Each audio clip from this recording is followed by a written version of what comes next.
Here's the meaning of rubbed someone the wrong way. Guess wrong, and you'll understand exactly why most English learners get stuck at the same level for years.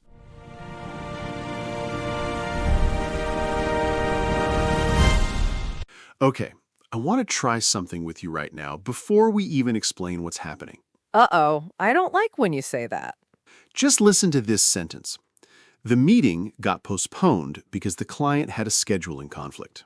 Emma, without me telling you, what do you think postponed means? Delayed, moved to a later time. Right, and you didn't need a dictionary for that. You got it from the sentence around it. From the context. Exactly, and that right there is basically the entire episode. Today, we're testing our listeners.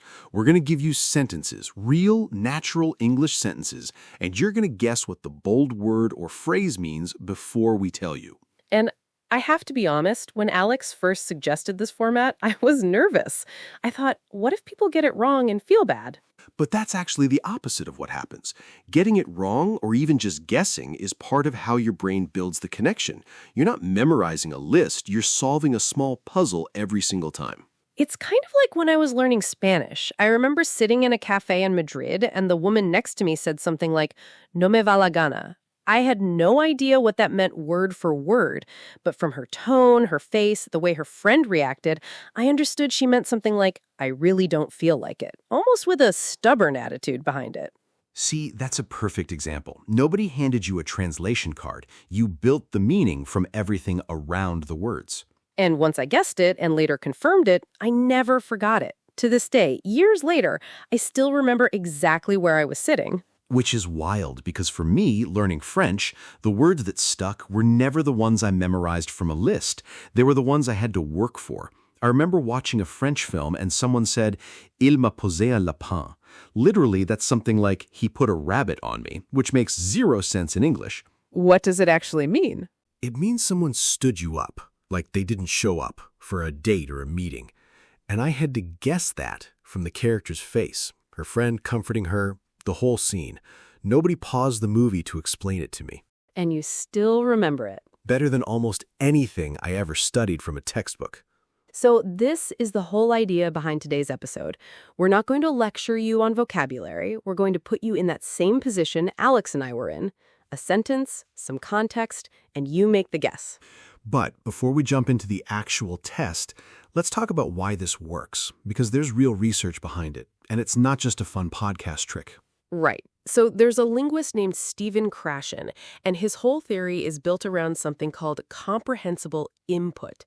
Basically, his argument is that you acquire language most naturally when you're exposed to material that's just slightly above your current level, not stuff you already know perfectly, and not stuff so difficult you're totally lost. So think of it like a ladder. If the next step is too small, you don't grow much. If the next step is too big, you can't reach it at all, and you just give up. And when you're guessing a word from context, like we just did with postponed, you're standing exactly on that step.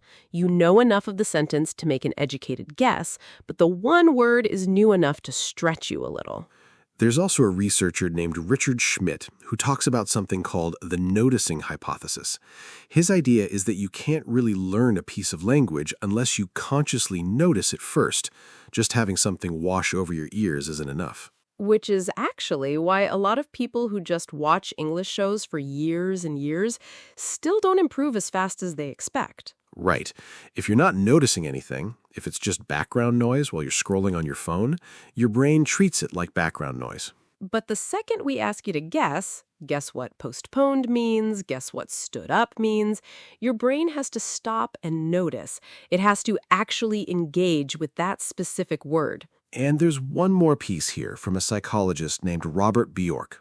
He talks about something called desirable difficulty.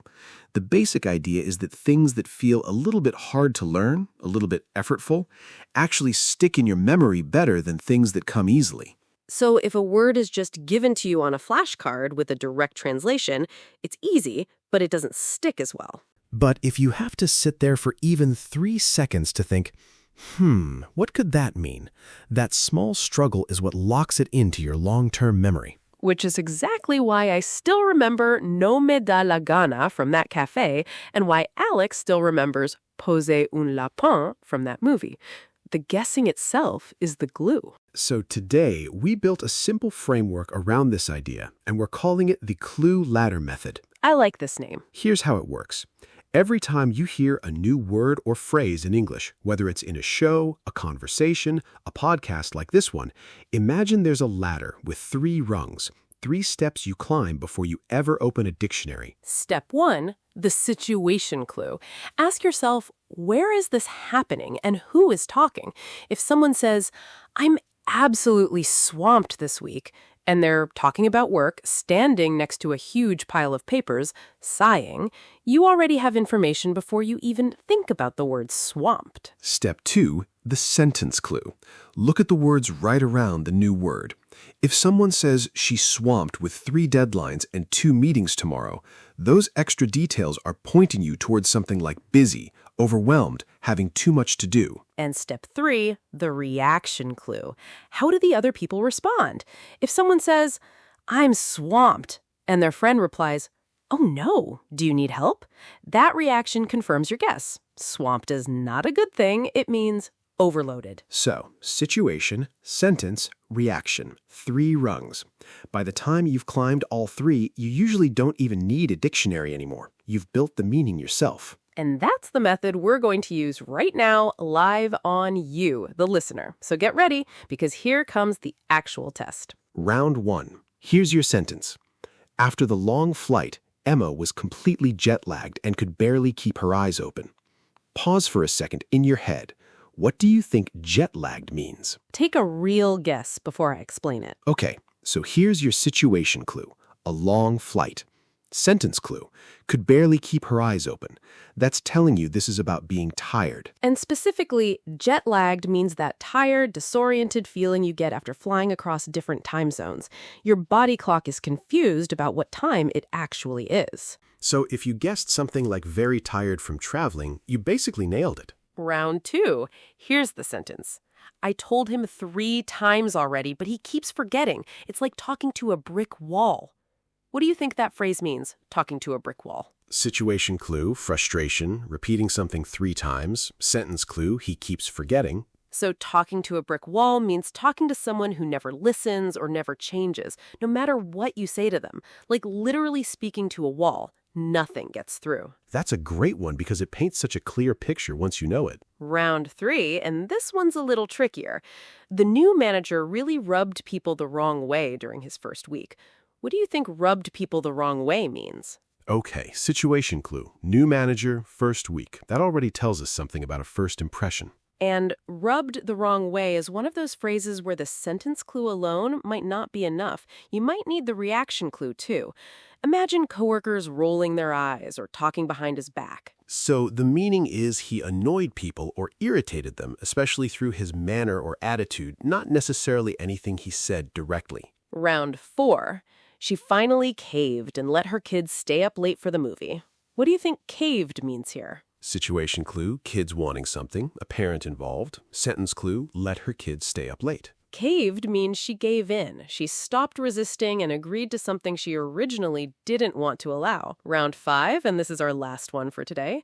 He's been dragging his feet on this project for weeks, and the deadline is tomorrow. What does dragging his feet mean? Situation clue, deadline is tomorrow, so there's pressure. Sentence clue, for weeks, meaning a long time has passed. So dragging his feet means he's been slow, delaying, avoiding finishing something, often on purpose or out of laziness or hesitation. And notice something about all 5 of these. Postponed, jet-lagged, talking to a brick wall, rubbed the wrong way, caved, dragging his feet. None of these needed a dictionary in this conversation. You built every single one of them using the clue ladder method. Situation, sentence, reaction. And that's honestly the biggest shift in mindset for English learners. Instead of feeling anxious when you hear a word you don't know, you can get curious. You can treat it like a small puzzle instead of a wall you can't get past. It also connects back to something Krashen said, which is that when input is engaging and not stressful, when you're not panicking about every unknown word, you actually acquire language faster, not slower. So the goal isn't to understand 100% of everything you hear. It's to get comfortable guessing, checking, and moving forward. All right, before we wrap up, let's do a quick review of everything we guessed today so it really sticks in your memory. Postponed means delayed to a later time. Jet-lagged means tired and disoriented from crossing time zones while traveling. Talking to a brick wall means talking to someone who never listens or changes. Rubbed someone the wrong way means to annoy or irritate someone, especially through attitude. Caved means to give in after resisting something. And dragging his feet means being slow or avoiding finishing something. 6 new pieces of English, and none of them came from a flashcard. They came from you actually thinking, guessing, and noticing. So next time you're watching a show or listening to someone speak English and you hit a word you don't know, don't reach for the dictionary right away. Climb the ladder first. Situation, sentence, reaction. Give yourself a real chance to guess. And honestly, you might surprise yourself with how much you already understand, even with words you technically never learned. That's it for today's episode of Fluent English Podcast. See you next time. Bye, everyone.